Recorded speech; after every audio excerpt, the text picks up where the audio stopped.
What the? Hello? You're still alive?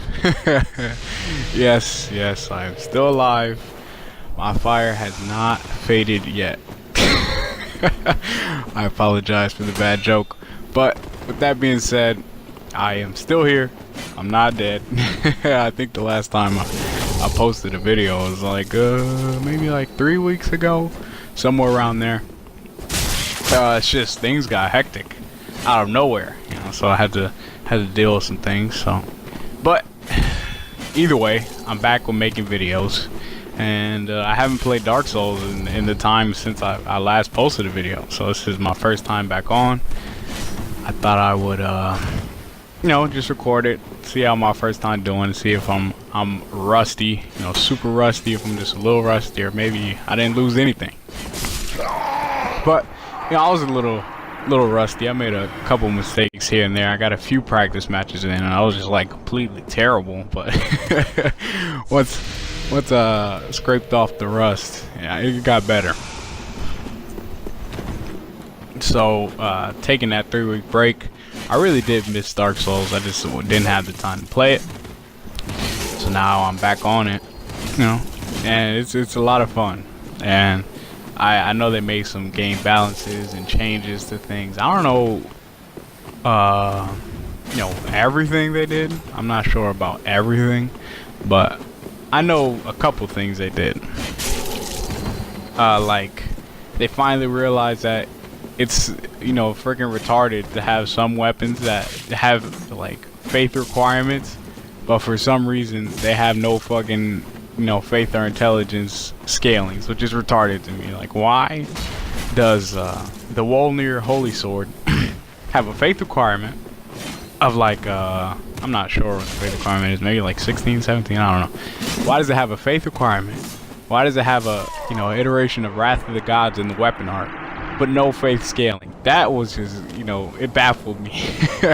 I was like, that just doesn't make any sense. And with that crescent moon, I forgot the name.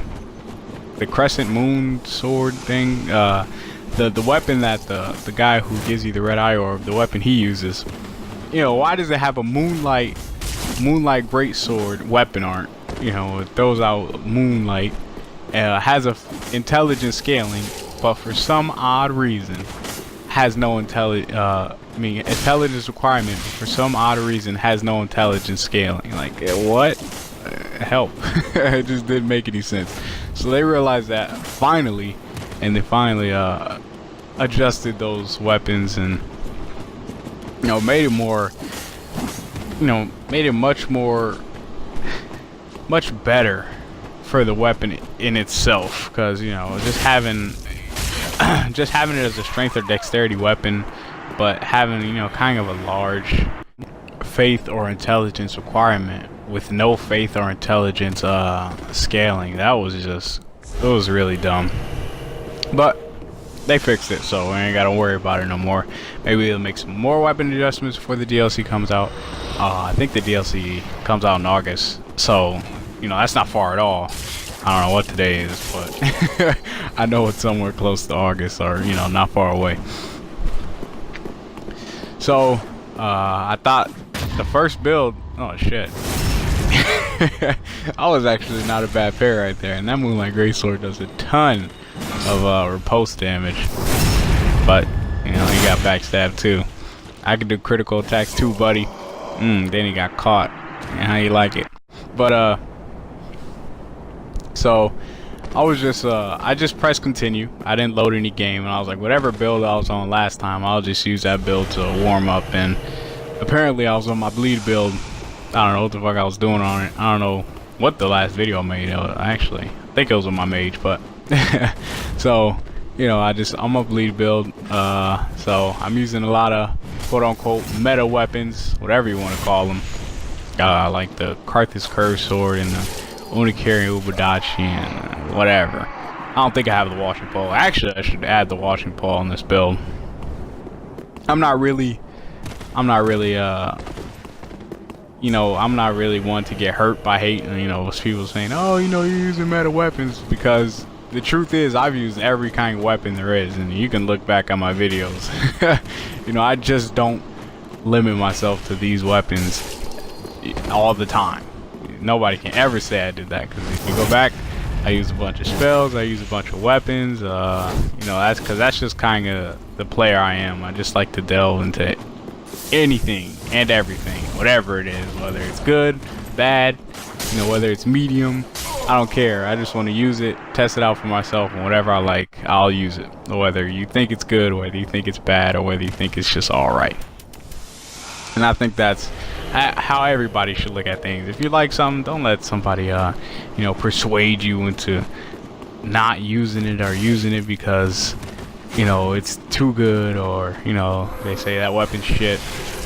I just never been one to be like that. This dude had a cool build. I don't know what talisman that is, but he was kind of throwing everything at me. And I haven't played in a while, so I forgot what that gnaw. Actually, I had never seen anybody use that shit, so I was kind of like surprised, like, what the hell is that? Good thing it didn't bleed me out. I don't know if they made any adjustments to that spell, because I know that spell was kind of poop before I tried to use it, and I know that spell was kind of shitty, so I don't know if they did anything with it. It almost bled me out. It did a lot of bleed damage, and he has he's a really cool build. I don't know what type of. It looks really min-max, but he seems to be doing a good job of it. It's either that or I'm just playing really bad, but either way, it's really cool. I like it. Yeah, so this hollow build is really fun.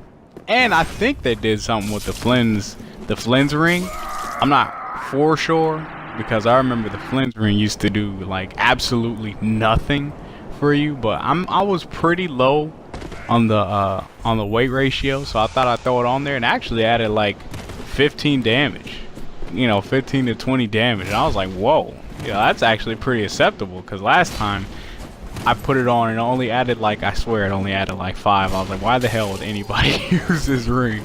But you know, I think I'm in the either the high 30s or the very, very low 40s, like 40 or either 38 or 37, somewhere around there. And it adds either 15 or 20 damage for me, which is acceptable.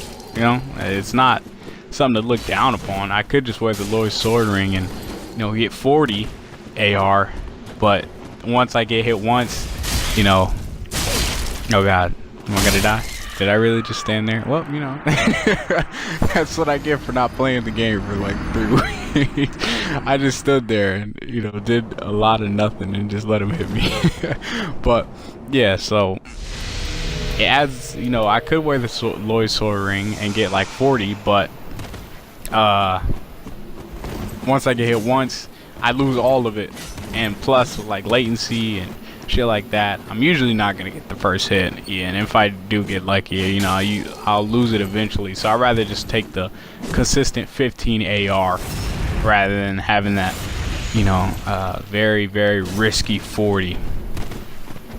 Like I said, I haven't looked at all the adjustments, but I know they did a lot, and I probably will look up all the patch notes they did, you know, for how many they did and what weapons and all that stuff. But I just didn't feel like looking that shit up. So I thought I'd just jump in straight from the get-go and see how I do. And we're back at it, and I'll have a vacation soon, so I'll be able to make lots more videos. So I'll be pushing them out just like I did before. But be that as it may, I'm back, so get ready for it, guys. But that is all I got for you guys this video. Until the next one.